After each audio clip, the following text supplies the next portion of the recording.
My name is Joan. I'm the events coordinator for Bluestockings bookstore. Really glad to have y'all here. Um, if y'all didn't know, I have to change my spiel now.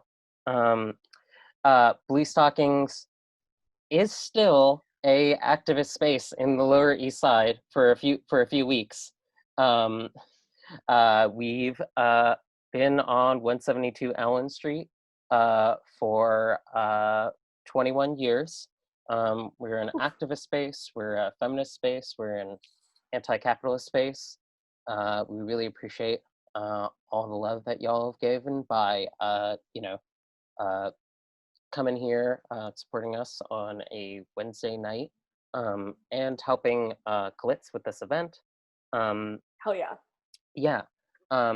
So if you want to help support Bluestockings, we would really appreciate your support right now. We could definitely use it.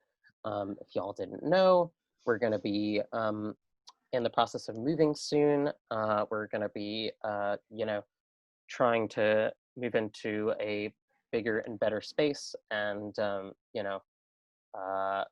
it's going to be an exciting and terrifying process, but, it's going to be ultimately for the best.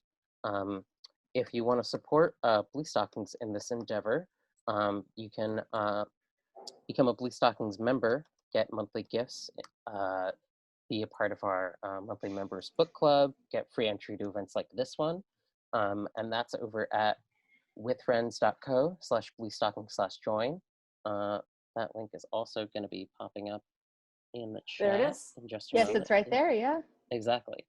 I love being a Bluestockings member. It has a lot of perks.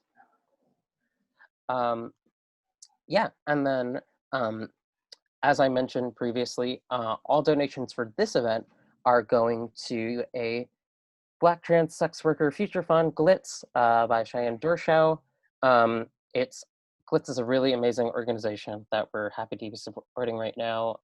So in terms of one-time donations, we're going to be asking for donations for a while and encourage you to keep supporting us. But for tonight, if you feel so inclined, I'm posting the link for Glitz donations. If you feel so inclined, we would love if you feel like you want to help support Black trans sex workers, doing the work that, ultimately inspires, the rest of culture, essentially.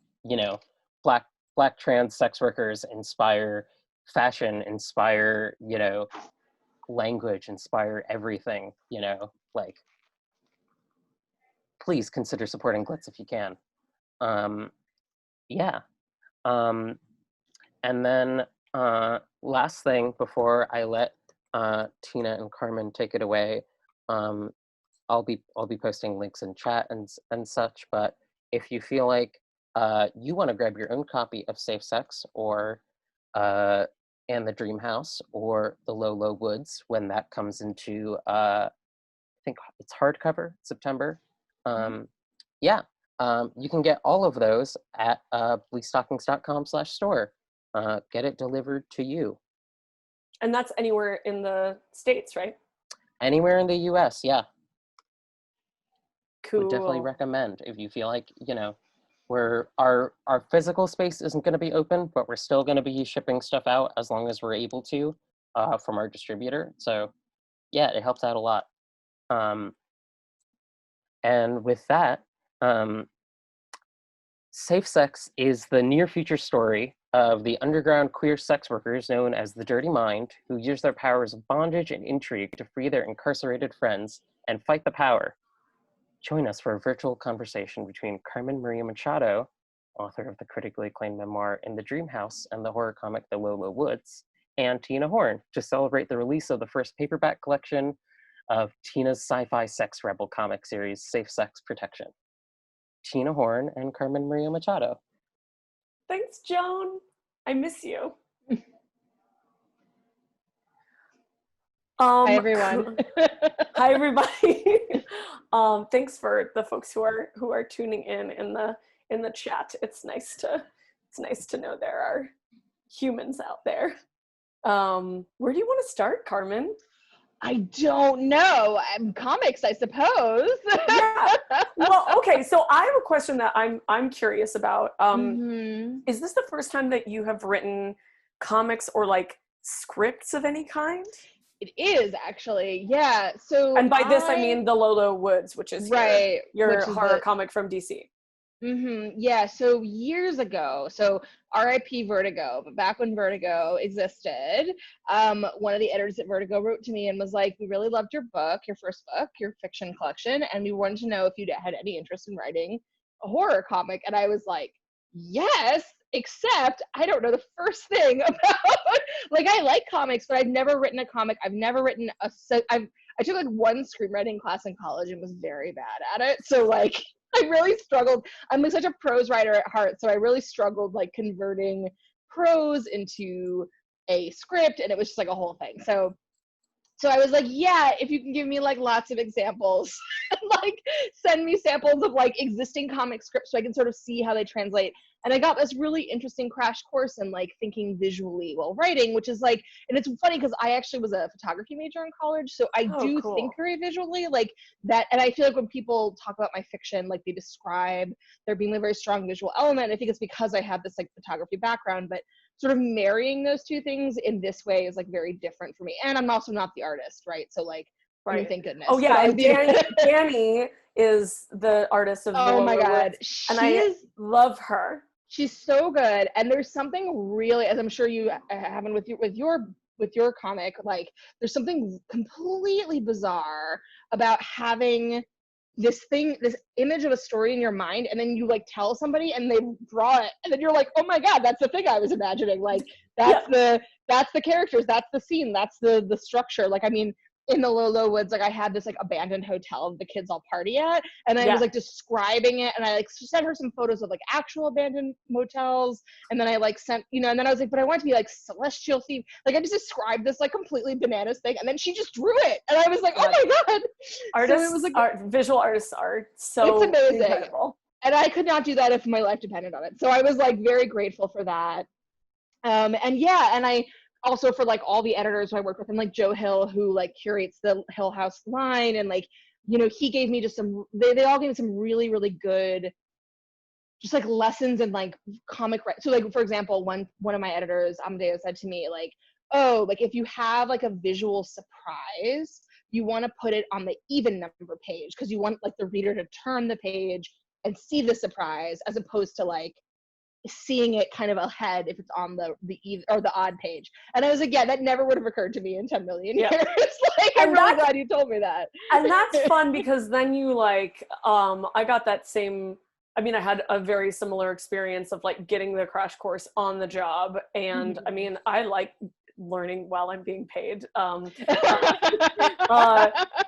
yeah, like that thing that you're describing of like, the page turn being an element of a reveal, of pacing, of suspense, kind of also helps you to realize like the timing that is involved in sequential art, and it makes it almost feel like there's an element of time and movement to what you're writing, that and you've like, I feel connected to the readers of the comic, because I for like the reason that you just described and so many more, like I have to be thinking about them physically reading it. And you can read comics digitally, but even then you're like swiping or whatever. And you kind of like, it makes me feel connected to the readers. And then it also, as somebody who like has been obsessed with comics like literally since I was a baby, like then it makes me think about how like, is this part of the reason that I like always felt like so obsessed with comics, and like feel really like connected to the creators, and maybe even like in a way, is this why like comics fandom has like a sense of like a proprietary sense of like ownership? That's really interesting over the work. I feel like what's also really interesting about comics is like, okay, so like I had this working theory that I'm still kind of like kicking around, but like there's something really different. Okay, so like movies or like TV shows, like it would take you and me the same amount of time to watch a movie, right? Like we would have different experiences, but like the movie would play, it would be like, 1 hour and 45 minutes, and we would both be watching it in the same way, right? And then a novel could take us vastly different amounts of time. Like I could read it in a couple hours, maybe you read it in like a day, or like however you decide to split it up, right? Like it's like Totally. there's no synchronous, it's not synchronous in that way. And comics are interesting because they are sort of both, because there is this textual element, but there's a strong visual element, and like you can move through a comic very quickly, but also you can linger over the art. So like it's this weird like hybrid of the two. And I felt that way when I was writing as well, because like, I'm a prose writer. I love like really voicey narration, which is like, does not help you when you're writing like a movie, because like unless you have a voiceover, like you're thinking about dialogue, you're thinking about like a lot of other stuff, but not necessarily narration. But I was like, oh, but I can get away with a little narration in Below Lowood. So I have like the the various characters like sort of narrating little bits here and there, and I allow myself to indulge in that voiciness. So I feel like it's interesting sort of the way in which like comics exist in this like weird sort of like middle space that is like both the sort of the pleasures of text and the pleasures of the visual experience, and it sort of like takes a lot of pieces from both, which I feel like makes it a very like kind of a unique and really interesting experience, which maybe that's why people feel very like strongly about comics. I don't know. Were there comics that you have grown up loving, or that you've always loved, or like things that you like in doing research or preparing for this, or like as you were getting into comics that you discovered? Like do you have a fave? So I was actually not allowed to read comics as a child. Cool. I did an event earlier today, and we had this exact conversation, which is so much why I'm laughing. But like, my mom was very against like video games and comics, and like she had a lot of feelings for those things. So like, I did not participate in a lot of that stuff when I was young. Because it's like satanic, or not even satanic. It just that she thought it would kind of rot my brain. It was like vaguely new agey, but like kind of not. It's sort of. But she was from the Midwest. I don't know. It's sort of hard to explain. But I also like was not allowed to eat like Lunchables, and it's like the same sort of vibe, like, there were things I was not allowed to have, but fascinating. but I read, but the things that with printed like with novels, like she couldn't tell the difference. So like I read a lot of stuff that was like very inappropriate, but like she was just like, oh, it's a novel, like I don't know how bad could it be, right? But anyway, so but comics that I really love that I've read like in adulthood, like I love Strangers in Paradise, which I read when I was like maybe 22, and like blew my mind, and I loved it. I love Saga. I love Paper Girls. I mean, Image. And I was going to ask you about, because I know that you were supposed to initially publish this with Vertigo, because actually before you ever contacted me about this event, like I had actually gotten some of the early comics because I had been at DC, and I was like, have you guys ever done like a really like sexy, like super erotic comic? I was like, no, asking for a friend. I don't know. I'm just curious. And they were like, actually, like we were supposed to do, and they were like, and Amadeo was telling me about this, and then he like gave me a bunch of these of the originals that he had, but he was like, it ended up not working out. So they published it over at Image. Which is of course so wonderful and like so exciting for you that it found a home, and of course then I was like incredibly pleased to read it, and I was like, oh, this is exactly what I wanted. Like, oh, I'm so glad. Yeah. So yes, and I love graphic novels. Like I really love. I mean, I read like Lost Girls. I mean, I just am like really interested in like. I love Lost Girls. It's so good. Yeah. I haven't given it a I haven't given Lost Girls a reread in a while, and I'm wondering how it's aged.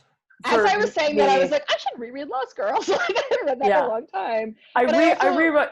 No, go ahead. Oh no, go ahead. Oh, I was just gonna say I did a Watchmen reread recently because I watched the Damon Lindelof show, which I really loved. I thought it was like a really good adaptation of the like spirit of that book and everything that like makes it special, as opposed to the movie that was like, let's make a literal adaptation of this book, which is like not the point in my opinion. But anyway, there are so many things about Watchmen and Alan Moore's writing and Dave Gibbons' art holds up, but like, ooh, man, just like I feel like I want to make a super cut of like every time like a woman speaks in Watchmen, she's going like this.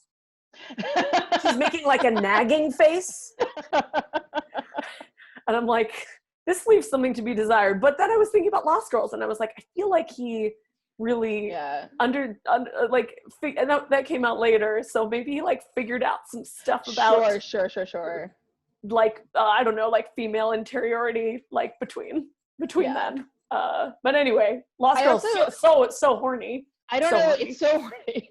I don't know if you read any manga, but I do also really love Junji Ito, so like Uzumaki, and like I also feel like that was like a really, like in terms of like visual body horror, like I was like, I want something like super. And I in the Lolo Woods, there's like this character who is a sinkhole. Yes. And I remember when I was and I was describing it to the artist, and she was like, and she, I remember an initial like she drew like a person with like a little like sort of vortex, and I was like, no. I was like, I want a fucked up, like I want like a woman who's like blasted apart because she's also a sinkhole. Like and I was like trying to describe it, and I was like, I want it like really upsetting, like as upsetting as you can make it that upsetting. So yeah, I feel like also like a lot of like Junji Ito was really something I was thinking about a lot when I was writing the Lolo Woods. So. Do you like to like read and watch things that make you upset? Very much. And it's funny because I'm a very anxious human. I'm like a hypochondriac. I'm like afraid of everything. But I find things that upset me, and like the way that I describe it to people is like it changes my temperature. Like it gives me like a shift in my temperature. And that can happen in a lot of ways. Like I think horror does it. Erotic stuff does it. There's all these kinds of ways that you can have, just things that are really beautiful or transcendent. Like I feel like there's all these ways you can sort of shift your own sort of internal temperature with art, and one of the ways for me that gives me great pleasure is horror, and is like being really upset and really disturbed by something, really surprised by it, and like actually surprised, not like jump scare, but like actually like disturbed and sort of like very. So yeah, that's a thing that I am sort of kind of seek out. So like in this pandemic, like one of the things I've been watching a few genres of film to soothe myself. The musicals, which I love, animated films, which I love, and also lots of horror movies. God, I would love to like explore the comparison between musicals and horror, because those are both my like brain candy comfort food as well. And they're both. There's a fabulous overlap between them, right? Like, because not all horror is fantasy, but like there is a lot of horror that's fantasy, and then a musical is also fantasy, right? Like it involves this like complete delusion of like everybody knows the words, people break into song, and nobody says anything, there's like this like intense sort of fantasy horror element. Of course, invoking like Buffy and like the Buffy, I feel like that was like a musical episode that like, I have a lot of problems with Joss Whedon, but I feel like that episode really encapsulates like that sort of fantasy horror dichotomy in the musical, which I feel like I agree they're like very, very related to each other. And they both make so much perfect pleasure. example. Yeah, I feel like, and they're also something that I'm really obsessed with is like body genres, like genres that are designed to have an effect on your body, and I feel like horror is meant to give you that like nervous system response of like you actually have the fear as if it's real. And musicals also are all about like melodrama and heightened emotion and like the most like extreme and like you were saying like basically like essentially fantastical expression of emotion, but it's also about like you're singing the subtext, right? And like in horror, the things that happen to people, especially, I don't know, like in good horror, but I feel like this is also true in schlock. Like even if there's not much subtext, whatever subtext there is, it's in the schlock, like it's in the horror, it's in the like awful things that are happening. And I don't know, I guess those things, like, I mean, straight up, I just like have a visceral response to them and they make me happy, and that's enough. But like thinking about it, it's also like nice. I feel like they're like honest genres that appeal to the body, which by the way, I also feel about porn. Like sure, porn is right, like, yeah, exactly. This is what I'm like. I'm here to like elicit a response in your body. That is my only job. Like, and if the lighting is good and the story, if there's continuity, that's all a bonus, but we're here to make you watch. I love the idea of an honest genre as opposed to like a dishonest genre, or a genre whose like motives are to conceal. And I'm like, I want to think about that for 10 years. That's so interesting. I feel like sitcoms, and you know, if sitcoms, one of my like most fundamental principles is like not to judge other people's brain candy, right? Like if formulaic sitcoms bring people joy, and like we can talk about maybe some of the messages that come from them, or the idea that people get that like everything can be wrapped up in half an hour, or like how conflict actually works, and like yada yada yada. But like yeah, if you love binging sitcoms, please by all means do so. But like I guess I've always felt like a lot of sitcoms, and also a lot of, I don't know, like you're sort of like Dawson's Creek, like melodramas, they're like pretending to be like based in realism, but the things that are happening in them are like emotionally preposterous. Whereas like the inversion of like supernatural, like the literal things that are happening in like Buffy are supernatural and impossible. But then for me, that makes like the emotions, or like the allegory or the relationships more real when it's done well anyway. So yeah, dishonest genres. Yeah, well, I guess I also think a lot about, because so in my fiction, I obviously have a lot of sexual content. And so I get asked a lot about the sexual content, and I get asked, like, do I think that I'm writing erotica?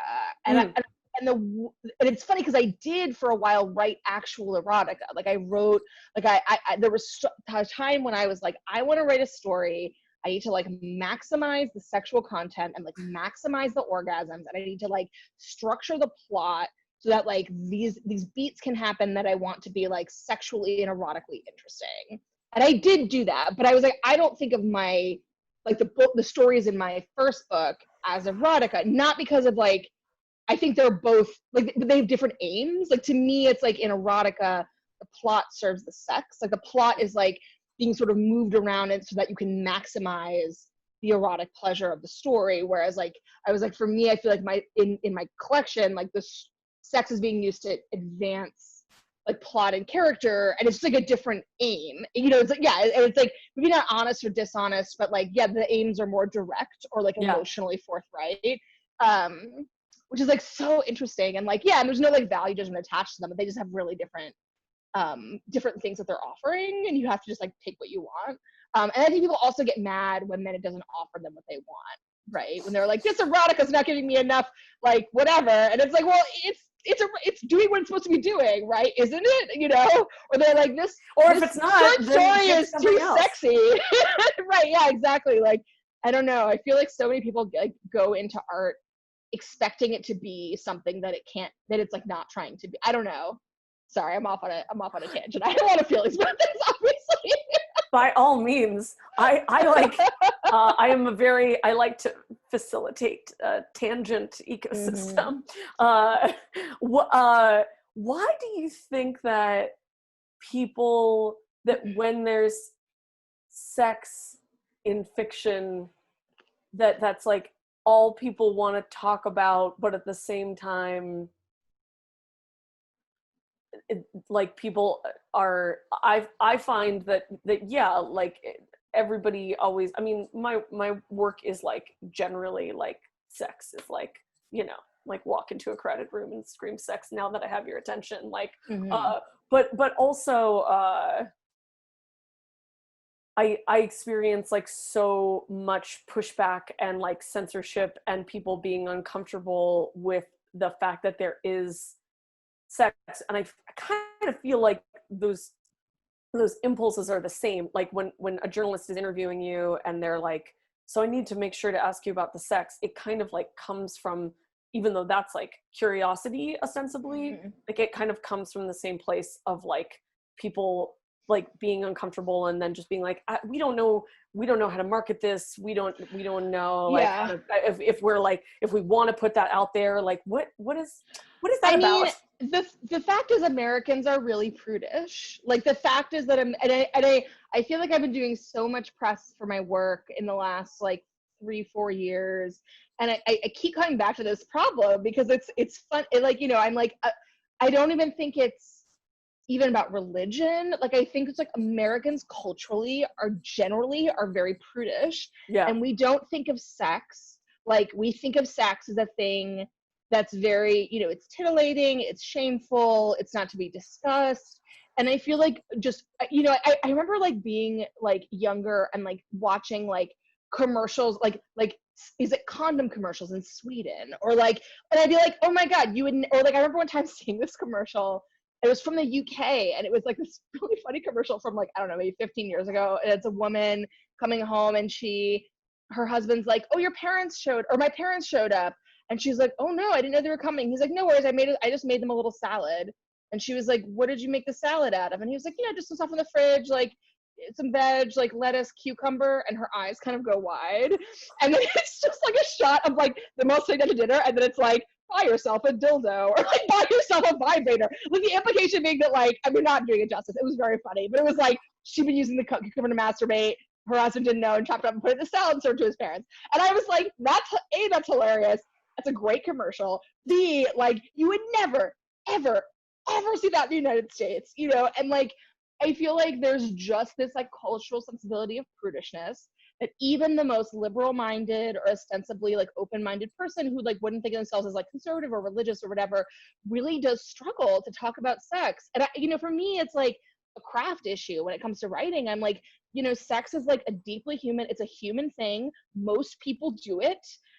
It tells you about character, it can further plot, it adds conflict, like it's this, you know, and it's fun to read and write. So like why wouldn't it be in everything, you know? And like obviously different writers have different like ways of like alluding to it or talking about it, you know, but like for me, like I don't know, I was like, sex to me feels so important to talk about, and it's a thing that's very central in like my life and like my experiences, and so why wouldn't I put it in my book?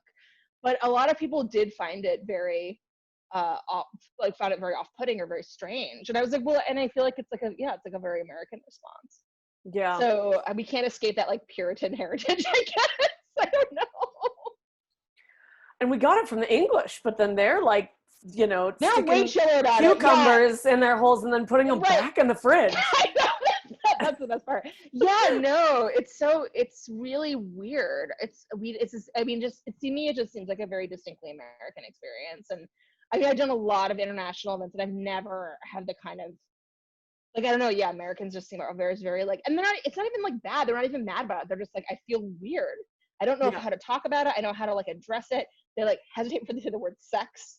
They're like, oh, you know, this sex. You know, the sex. Like it's so funny to me. So I wonder if people don't know how to talk about sex without feeling like they are like exposing themselves, like it is possible to talk about sex without getting aroused. I mean, I want people to be aroused, but like it's possible to talk about sex without being aroused. It's possible to do it without the intention of arousing others. Yes. And it's also possible to do it without like with like having like boundaries and like privacy around your own desires and experiences. Totally. And I so, feel like, oh, sorry. No, you go ahead. Well, I was just going to say, because so when I was in college, I worked at a sex toy shop that is no longer around, but I went to school in DC, and I remember that being, I mean, I feel like I knew that like intellectually, but like that was my first experience, like seeing that, because like I was talking about sex for hours. Like I was like, what are you looking for? Like, but like it was like, I'm having a discussion of like what you need, what your body, like, and it's not, I'm not flirting, you're not hitting on me, I'm not hitting on you, like we're just having a conversation, and I'm like giving you expertise and information that I possess. Yeah. But then also like people would be weird about it and would like, you know, call into the store and try to like, you know, just like people would be weird because like they actually couldn't distinguish between like conversation Or they would about say like, sex. what I've also been in that situation where people are like, well, what do you like? And it's like, first of all, we're not talking about me. Right, and it's also like, it doesn't help you. I'm not having sex with you. Like, I'm not you. So like, how would that help you in any way? Totally. Yeah, and it's so interesting because and I feel like that is such a distinct part of it is like, it's like in the way that like you would like go to like your doctor and talk about sex, where it's like not it's not about like arousal. It's just saying like, we need to talk about this in this like other way. And I feel like some people don't know how to make that distinction. I mean, also a lot of doctors, like physical doctors and mental health, emotional health doctors are not very good at facilitating those conversations. So maybe actually that is a place where people are learning that it is shameful to talk about, or that it's not possible to talk about it in a like literally clinical way. Yeah. Yeah. Cool. Well, we solved that. Excellent. Good for us. What do you want to talk about now? Oh gosh. Can you talk about like, so obviously my comic is like fantasy horror near past. You have like a near future dystopia. Can you talk about your sort of genre choices? Like what it was that sort of led you to like, that's the place I want to be, is like a near future dystopia. Oh yeah. Well, you did also remind me that the like 90s like not out teenage girl bedroom details that you and Danny came up with in the Lolo Woods are like, I mean, I want to say that they're good because it's literally my bedroom. It's like Tori Amos, Sailor Moon, X-Files. There's like something that definitely looks like a magazine like picture of Winona Ryder. It's just it's like so perfect. Oh my god, it's funny because I was thinking, so I actually was not I was a teen in the early 2000s, so it was like this is a little before my own teenage years, but I do remember my adolescence was like a poster of Jonathan Taylor Thomas and a poster of Mia Hamm, the soccer player. And I feel like that's like my sexuality, like in a nutshell. It's like super feminine women and like super feminine men and like very butch women like together on the wall. And I was like, yeah, that's normal. That seems totally fine. That's just like, who cares, whatever. So I had to kind of dig a little bit for that because I was like, I don't know what it's like to be closeted in like the 90s. Like it's like I mean my version of like bisexual teen desire representation is totally just Mulder and Scully, like right there. They're like in the same picture. It's perfect. So safe sex is like a near future. Why did I choose that? I guess like a lot of I wanted to make a satire, but I didn't want it to be zany. I mean, it has like humor in it, but I didn't want it to be like satirical, like absurdist necessarily. And like, sure. Yeah. I wanted it to be like a serious thriller. But then I was sort of thinking about the genre of like the social thriller, and like I definitely wanted there to be like, I certainly had like a political agenda of like what I wanted to put into the story. And I guess I'm trying to remember like exactly what led me to like come up with that or make that decision. I think a big part of it was that like something that came into my head of like what I wanted to write is the Terry Gilliam movie Brazil, which I actually like just rewatched, and like the things that I love about it are still there. A lot of the like Monty Python-ness of it is like I still love, but I definitely had that thing of like, oh, a movie that I like really loved and also like really influenced a work that I did but that I haven't rewatched lately. And I was kind of like, oh, there's this part of it that's like really sort of like orientalist and like whack, and like the female character is like literally just a projection of a male fantasy and like never gets like anything else. I'm like, oh, I don't know. But so maybe this is like my spin on that. But I do like love the idea of what I love about Brazil is this like Kafka-esque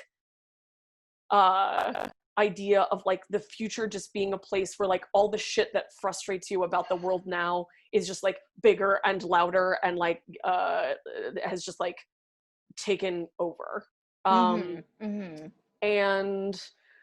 yeah, so I wanted to like use, I mean, I think that all good dystopia is like has some sort of satire involved in it, like where it's supposed to be like shedding light on like problems that we're having now and kind of having it be like a cautionary tale.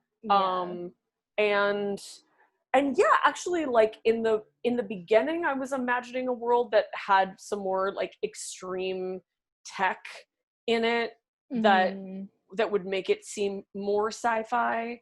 And then I kind of started to think about a like, and got some advice about how something that's like a more not too distant future, like Day After Tomorrow, can maybe like have more resonance for people today. And then I was thinking about like Children of Men and how one of my favorite films. I love that movie. That movie has aged too well. I know, right? You're like, it's yikes! So good. I know, yeah, it's so good. Yeah, that movie is amazing. I have a whole theory. Perhaps I will like write an essay someday about speaking of feet and fetish objects, which we were earlier. I have like a theory about Clive Owen's feet in that movie. They're like always, they're like often like shot like foot fetish porn, and I like don't I don't know if it's intentional, but if you rewatch it and his feet get like punished a lot. Oh, that's interesting. Yeah. That movie, I have so many, but I think that's a really good example because like that's a movie where like so much of the world building, because it is near future, it feels scarily, eerily astute. Yeah. And so much of the world building is happening in the background, like it's happening like in the commercials and the propaganda and exactly. Yeah. And like actually that was a movie that when I wrote Inventory, my second short story in my collection, which is about a pandemic. Yeah, no one's thinking about that story right now, Carmen. Nope.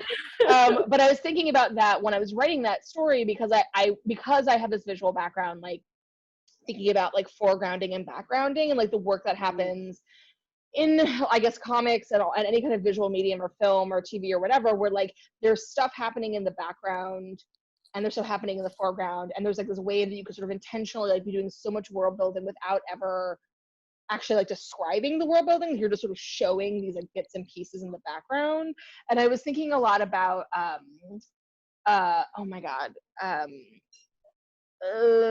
used to so we were talking about sitcoms earlier. I used to, when I was would go visit my parents when they were still together, they would always love to watch The Big Bang Theory, which I absolutely hate. I have never seen that show. I mean, not to yuck anyone's yum. I think The Big Bang Theory is absolutely terrible, but that's besides the point. So brain candy. My parents would watch it. They'll have it. Yeah, my parents would watch it, and I always really hated it. But what was interesting was that because I hated it so much, I'd play a game with myself where I'd be like, okay, I'm gonna always look where the script does not want you to look. So like a game you can play with a lot of sitcoms is like you just watch the characters that aren't talking in the scene that's being shot, because oftentimes their faces will like relax because they know they don't have to talk, like, and they're sort of like in this other place and they're not getting ready to like deliver their line.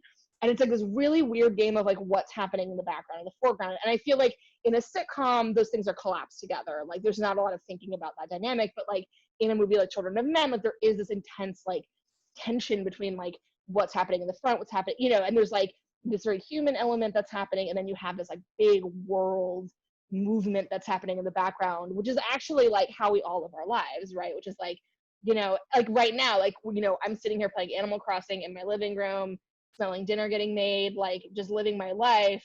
And like, there's a giant pandemic like outside, it's like all these big world things happening like right outside of my door. And like both those things are real. They just kind of exist. And it's like when you're thinking about art that takes place in these sort of settings, it's like, where do you focus? Like, where is the lens getting focused? Like, is it like on these tiny, minute day-to-day activities, or is it on this like larger sort of thing?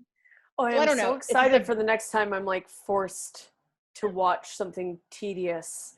Yeah, that's a real fun game. I love that game. Yeah. That's really smart. Oh, we have a Oh, question. we do. Oh. Anonymous attendee says, can you talk more about the relationship between science fiction, visionary fiction, and futurism, and erotica, sex positivity, sex literacy? And what do you think the future of this intersection can offer people? Follow-up question, how has this intersection impacted your life via comics or other type of media? Oh, that's so interesting. I think that maybe more directed toward you. Do you want to? I mean, I don't know. Inventory is a dystopia that is sold in like a sex diary. That's true. That's true. Well, I feel like for me, the thing that makes that story work is that it's like sex. Like I said before, like sex is a very normal sort of part of human existence. It's like for many people, it's part of their day-to-day existence, and like that happens in contrast with like large world-shifting events. And I mean, in that story also, there was this element of like people can't stay apart from each other. And I keep thinking about, oh my God, I don't know, did you see that New York Times? It was floating around Twitter. I retweeted it the other day. It was this article in the New York Times about dating during COVID. And there was this woman. Sorry, this is the worst story I've ever heard. I gasped so loud when I read it. This woman like had been like chatting with this guy for like a month. And she was like, okay, I think I'm ready to like meet you in person and have like a socially distanced date where we're like separated, but like we're in the same, like in your backyard. So that he like made steaks and they made drinks and like, and she's like, okay. And then the cocktails got to me and then I was like, forget it. And she like took our mask off and like kissed him. And then after they made out for a while, he was like, you know, you're really beautiful. If you lost 10 to 15 pounds, I would think about leaving my girlfriend for you. And then she went home. And then it was like, then she went home and called her doctor to request a COVID test.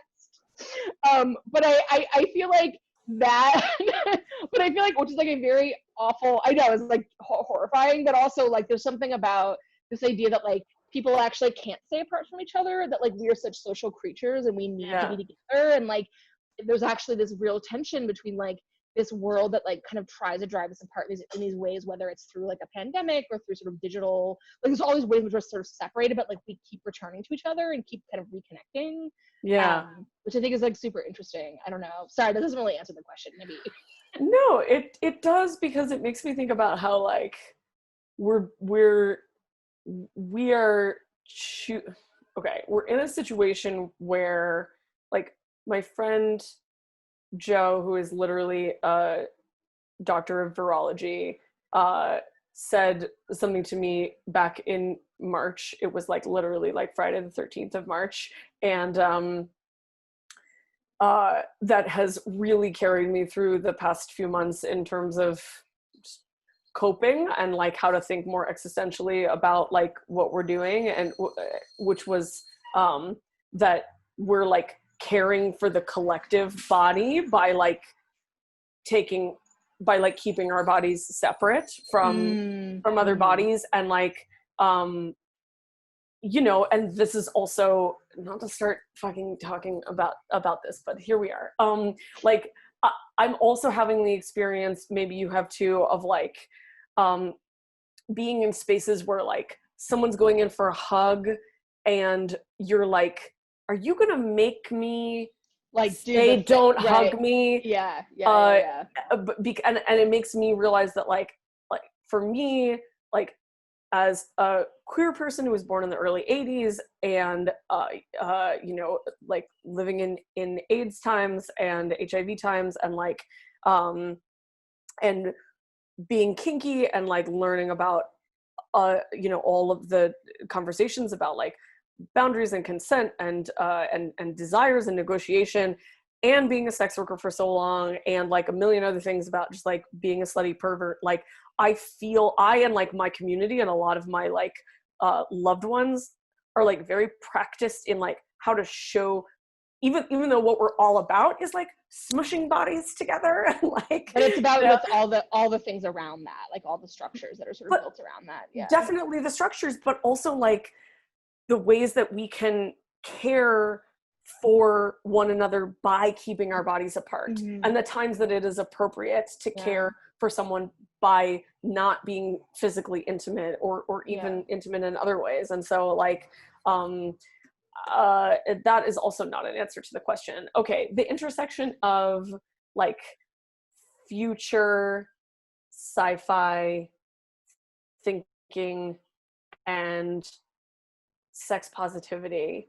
I mean, for me, like such a big project of safe sex is like trying to like poke people's like faces or like grab them by the back of their heads and like rub their faces in like this shit is already happening, right? This is like already, this is like a joke like about safe sex. Like even when I first announced it, everyone was like, that's not a dystopia, that's like what life is like for me. And I'm like, yes guys, that's the point.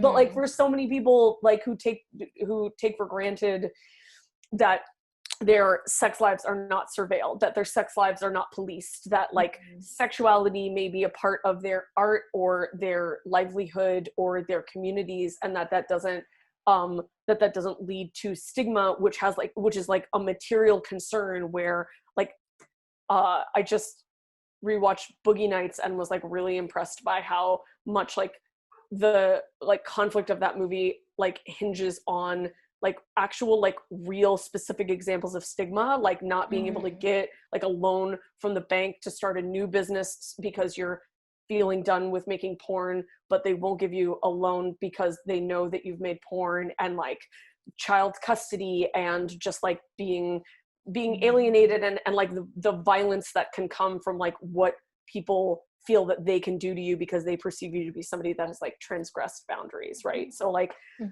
this is just like a part of queer existence, and it's a part of the lives of sex workers, and it's a part of the lives of like, you know, deviants of all kinds. And so to kind of try to like create a world in which that would that kind of policing and surveillance and like Kafkaesque bureaucracy, like soul crushing bureaucracy would like affect people with like the banality of evil like every day, but also not just the banality, like the literal violence. Like this is a very like ACAB book. And well, like I think about this a lot when I think about how the internet has given us so many ways to like have like sex work be like destigmatized and like available and accessible, and yet like every company like chases sex workers away, right? Like Patreon and like and I'm like, that seems like a contradiction to me. Like we literally have like all these things at our fingertips, like we have so much like power and like technology, and yet these companies are like, oh no, like we're, you know, and it's like just so like interesting to me that like that contradiction. And I feel like that's also very much like embodied in this book, where it's like we have all the technology and all the advances and all the things we could possibly want, and yet like we can't just fuck. Right. Well, but that's not, you know, it seems, yeah, when you put it that way, you're absolutely right. It's fucking dumb. But the truth is that like sex is a very effective, if you can control people's sexuality, you can control them. And that's why religion uses sexuality to control people, and why, you know, we're seeing now with the Earn It Act, and we've seen with Fosta Sesta, and I could just go on and on and on about like the kinds of litigation that is supposed to make the, you know, public spaces safer. And now the internet is so much, God, even more so now, like where like public and social space is happening. And it's like the people who would like to control everyone, whether it's the state or whether it is, you know, military industrial complex in all of its forms, and whether it's corporations, and sometimes all these people work together. You know, if you like, part of, I guess, like what I wanted to try to like expose and dramatize with safe sex was like the ways that like through my work I have seen like the scales have fallen from my eyes, and just like all around me I see people trying to use sex to control people, but not in the sense of like sell hamburgers with like a woman in a bikini you know, eating a hamburger, but like it's kind of the opposite, like oppressing and repressing sexual freedom so that people can be controlled. And then the other thing that I really wanted to show is like how people create like, yes, chosen family, and yes, community, but also just like and yes, like love and romance but also just like friendship, and that like Mm-hmm. friendship is a really powerful way to fight that power, Mm-hmm. and that like a powerful way to fight the power. Yeah, and like not all of the characters, not all of the heroes in safe sex like have sex with each other, but like they're all friends because of their attitudes about sexuality, or like their sexual values or tastes or culture. And like that's something that's really important to me. Like I feel like sexuality connects me to so many people, whether or not I ever actually like bone down with them. And that's something that I don't see a lot in fiction, and that I really wanted to show. So it's really just a book about friendship. Really beautiful. Yeah. You're like, friendship is magic. Friendship is magic. It is. Do we have any other questions? How are we doing on time? Anyone else? Does anybody want to chime in with a question for us? While we're waiting on that, let's see. What do I want to ask you about? Do you want to keep writing comics? I would love to. I mean, I sort of deliberately in the Lolo Woods like left some plot lines. Like I added some characters that I didn't like go super into. I sort of left some things thinking to myself that I could grab onto one of those little, sort of limbs that go out of the story if I wanted to. Or I could try something else. I don't know. Yeah, maybe. I mean, I definitely have other things I have to do right now that I should be doing that I'm not doing. But yeah, I would absolutely love to do more of it. I really thought it was so magical, and I loved the experience. It was like really special. How much can you talk about the TV adaptation? I can't really at all.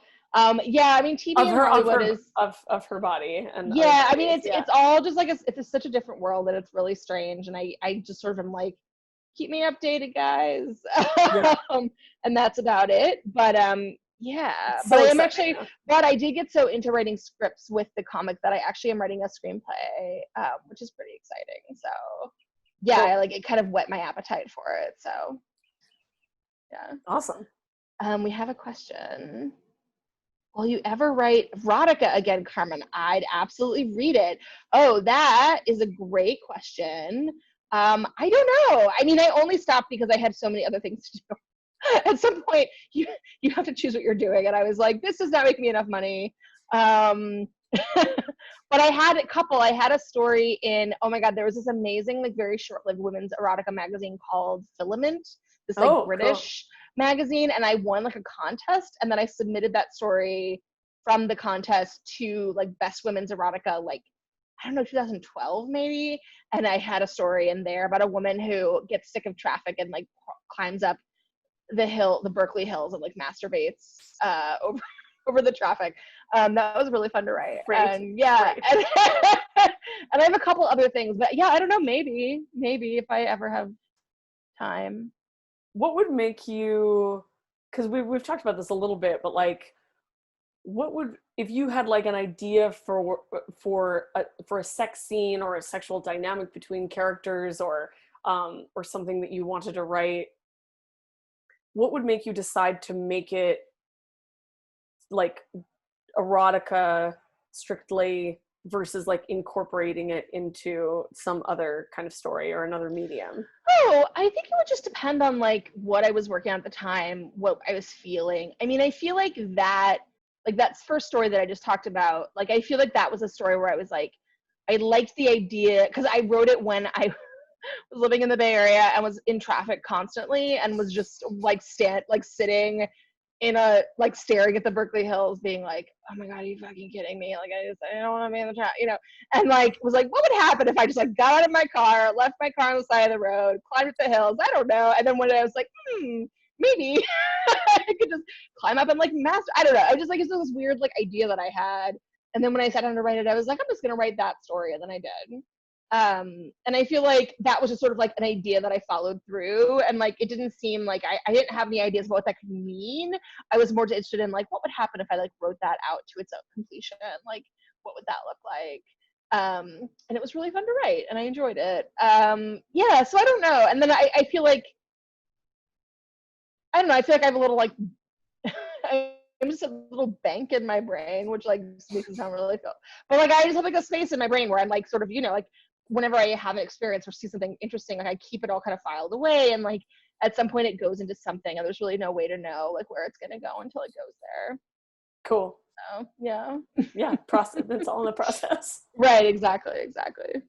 Okay, we have a couple more questions. The next one is, how do you navigate writing sexually empowered female or non-binary protagonists while avoiding their objectification by readers?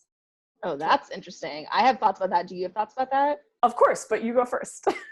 Oh, so my real thought, my main thought is there's nothing you can do about what a reader will do. Totally, the death of the author. You have no control over what the reader can do. A reader can objectify literally anything happening in anything you write, and as long as they're not, like I feel like it's like objectification. I think it's like a really bad rap.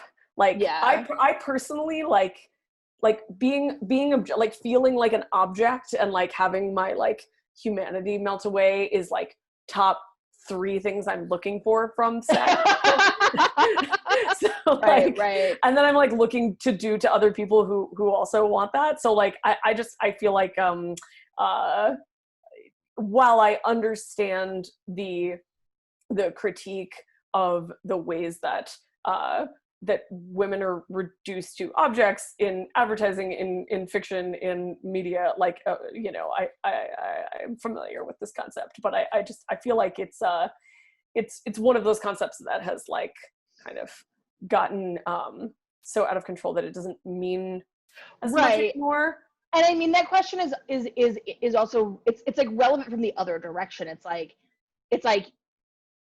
if you write a character that is a character and that is a person, because this doesn't apply to like gender, this also applies to like, this is why like writing a character that's like flat in some way that's like racist or sexist or homophobic like creates a flatness that isn't interesting, right? It's like you're setting out to write a character, the character is going to have a certain dimensionality and personality to them, or it won't, but like that, your job is to make the character be the character, and whether or not a reader does something to that character in their mind or objectifies them in some way is sort of like not under your control. I've learned the hard way that like the number one thing you can do to make yourself completely bananas is try to imagine what readers are going to think and then try to respond to it in real time. It's like the most aggravating, unsustainable process. And like, yeah, it's like the death of creativity too. Right. Yeah. You can really get stuck in your own, you can like just dig yourself into a little hole that way. But also like the opposite of like being objectified, like could be like, it could be argued that like the opposite of that is having subjectivity. So like if a character, like to me, I'm less concerned with making sure a character is not like going to be objectified, or is not that I'm not objectifying the character, because like if you want me to not be like hot for my characters, then like you should not like read my work. But like to me, if a character, because another thing that we can't control is whether other people objectify us, real human beings. Right, so like, but like I know that I have subjectivity. So if somebody else objectifies me, that doesn't like compromise my subjectivity as a person, my subjecthood. And so like I feel like if I'm creating a character, or even if I'm writing nonfiction, I'm doing reporting and I'm like painting like a profile or a portrait of a real person, like if I'm like giving them subjectivity, and there's a million different craft ways to do that, and ways that you do that like as a creator, then like then I don't know, I guess like that's the thing that is more important. That's your job. Me. Totally, 100%. Yeah. And then maybe the more subjectivity that they have and the more real that they are, because that's the other thing, that's like the strong female character like cycle that, you know, where people are like, well, let's make like the like Ellen Ripley's and the Furiosas and everything like that, but then it's like, well, then people just want to fuck them. Like, is that objectifying? Like, is it objectifying to want to fuck someone? Like, hopefully not always. So So yeah, let's do this last question from Laura Westengard, a friend of mine who is an amazing writer herself. Laura says, can you talk a little bit about the overlap between horror and dystopia? Do they serve different purposes in each of your work, or do they somehow create similar effects? Oh, that's interesting. Do you have a thing you want to say? Well, Jen Hickman, who is now the series artist of SfSx, and I were on a panel at FlameCon last year, which is a queer Comic-Con in New York, in August. It's sadly not happening this August, on queer horror, and which was great. And Jen and I had just started working together, and they referred to dystopia as institutional horror, and I was like, oh, that's interesting. I like already knew that I wanted to work with them, but I was like I already knew that I loved their art, but then I was like, oh, we're like really going to like intellectually jive, and you understand like the project, like they understood like the project of SfSx like better than I did. I was like, I like what the body horror and the like psychological situations that the characters find themselves in SfSx, whether it's torture, whether it's brainwashing, whether it's like former comrades being pitted against each other, like is all because like all of the horror like flows from the institution, like the oppression of the institution, and like even the like banality of evil stuff that I was talking about that's like part of the world building of the dystopia of SfSx is all like, and that's like another inspiration for this series was like dealing with debt, like dealing with like student debt, and like all the bureaucracy that went into that, and all of the time and stress and energy that I was putting into like trying to get on top of my like actual like financial debt. And I just kept thinking like my life would be so much better. I could like be a more productive member of society if I was like not being like drained by this all the time. And like I kind of wanted to capture like that, like just like awful feelings. You like anybody who is like in this room right now like knows how awful that feels in your body, and how it can affect your relationships, and how it can like affect your whole life, you know. So and that all comes from institutions. So I feel like so much horror, like the moral compass of horror is often like, be afraid of the like, you know, like Bob from Twin Peaks, like be afraid of the like trashy, scary stranger in the woods, like when like actually the, you know, the call is coming from inside the house. Sure. It's interesting because I think that's really amazing. I like the idea of like institutional horror. I feel like also for me, they seem to be engaging with different, like dystopia to me, it seems like a genre in the strictest sense, in the sense that there are like, a dystopia is a kind of world building, like it's a kind of imagining a world that you recognize, but a little bit not, right? Yeah. And like there's a sort of sense of, there's a point of departure, there's like a place where like it separates from our own reality, but it's recognizable. Whereas to me, horror can exist in so many genres. Like horror, there can be like realist horror, there can be, you know, there can be like supernatural horror, there's science fiction horror, there's all these different ways in which horror sort of exists. And like horror is more about like mood and affect and atmosphere, and it's like about this creating this sense of dread, and I think that can happen in like a lot of different ways. But they overlap, and I would like argue that like, yeah, like your like SfSx is like dystopian horror, I feel like, insofar as the genre. And I feel like I don't write a lot of dystopia. I'm a little more of like a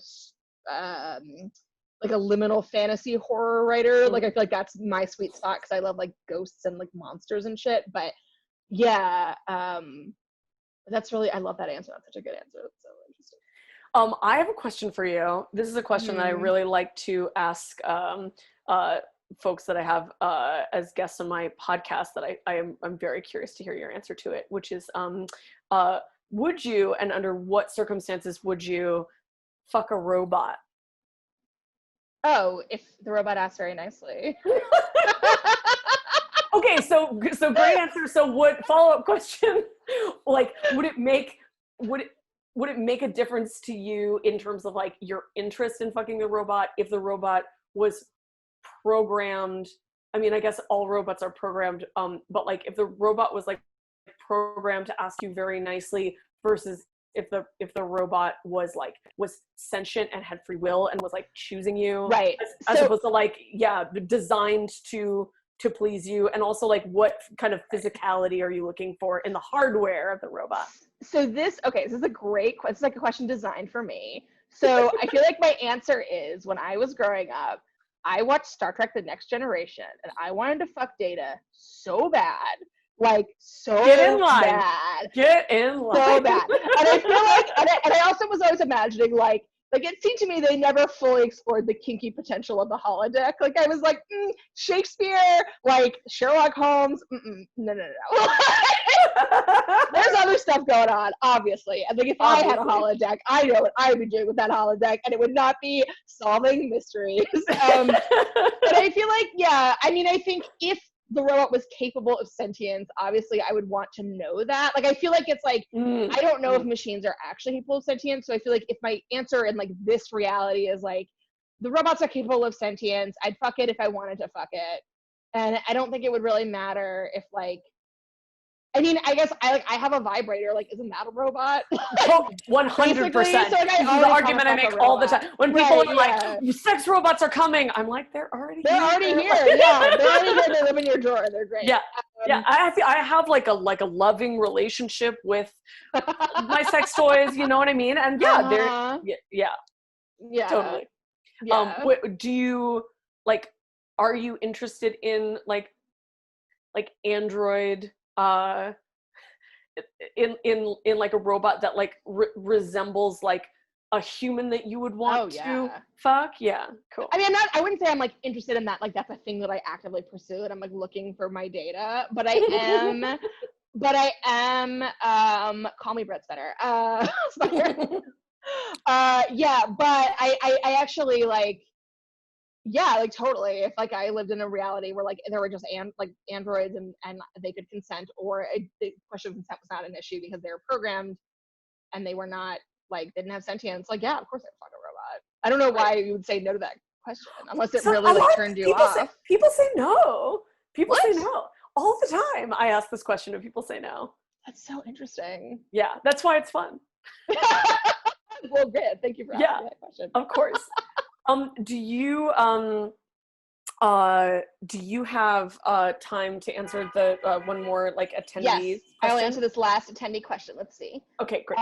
In a landscape of female desire as passive or non-existent, how do you see desire as fueling your work with female protagonists? Oh, also, God, these questions are fucking amazing. Yeah, this is great. I've been asked a lot of great questions in my life. One thing that is nice about this is like, there's, you know, I guess it might, if there were like mansplainers who like had a statement that wasn't really a question, like in this room, we could just like block them or like so that's one perk to this. But go ahead with this wonderful question. Oh, well, I mean, it's so funny. I mean, I am in my work, like I'm very interested in female desire or like femme desire, and I feel like for me it shapes a lot of my characters in the sense that I like to treat my characters as having like intense desire and sexual agency, and it's never really commented upon. Like, it's just sort of part of their reality, which to me feels very important. So like, you know, there's no point in like inventory where the protagonist is like, oh, am I a slut? Like, is it, what is that? How, you know, there's no like moment of like stress about it. It's just like, this is like a thing she wants, because it just seemed to me like that's like not, it's not,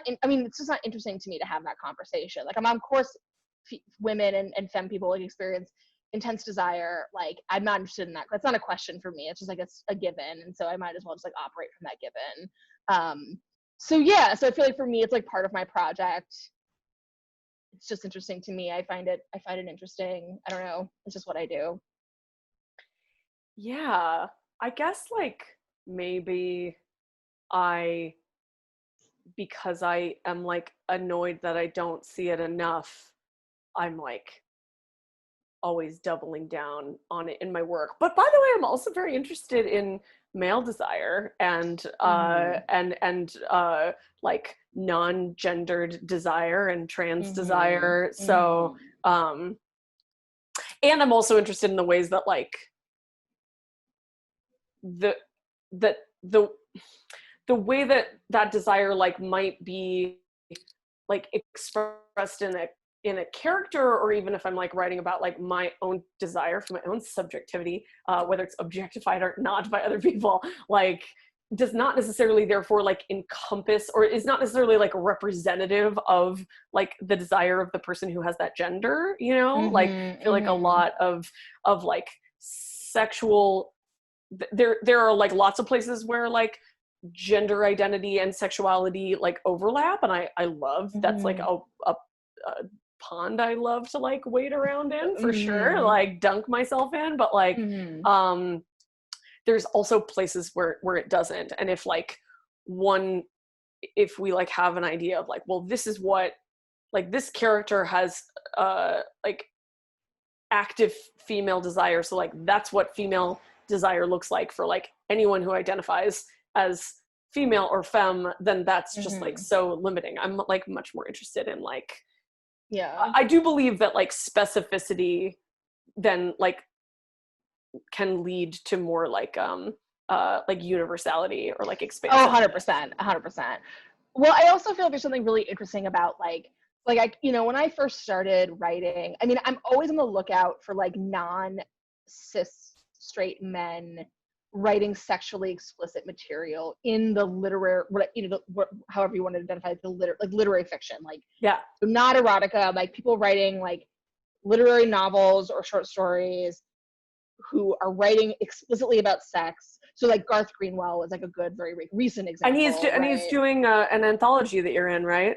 I just saw the Kink. announcement. Yes. Oh my God. I'm excited about that. And I love Garth. It's gonna be so good. Okay, Garth is amazing. And like I feel like and like I am super interested in like in the specific kind of like gay male desire, like the way that it sort of manifests in his books. And I'm even interested in like, I don't know, like a lot of the work I was reading when I first started was like Nicholson Baker. I don't know if you've read like, you know, like Vox, or, you know, where like, you know, he is like a very old cis white dude with like a big bushy beard. He looks like Santa Claus, but like I would read anything he had to say about sex, because he has this amazing quote where he says, all sex scenes should have surprise, thwarted innocence, thwartedness, and hair.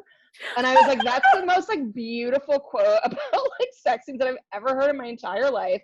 And I love him. So yeah, so I do feel like this question of like desire, and I think just there's this, you know, obviously like when you look at like who gets to write explicitly about sex and who doesn't, like there is like a strong sort of movement toward like certain kinds of mostly men, white men, straight men. And like, yeah, like I'm like, well, you've definitely like, you know, it's not to say you can't do it well, but you've definitely like done it a lot.